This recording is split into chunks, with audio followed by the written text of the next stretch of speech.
In front of me is OPPO Reno8 Z, and today I would like to show you how you can turn on and use one-handed mode.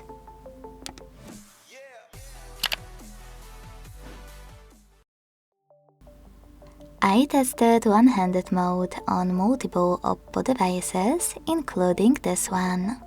To use it, you don't need any special apps or tricks, but you need to switch from 3 buttons navigation to gestures.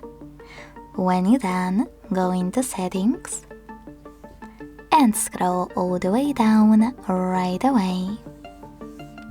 Then hit Accessibility and Convenience. Select one-handed mode. And finally tap on gray switcher next to one-handed mode to activate it. When your switcher is blue, follow all of those instructions. Swipe down from the bottom of the screen to enter one-handed mode. So when I do that, one-handed mode is working properly.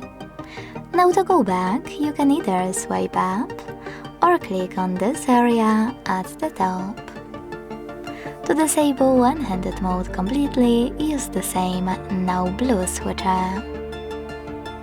Thanks so much for watching. If you enjoyed this video, leave a like, comment and subscribe. Bye!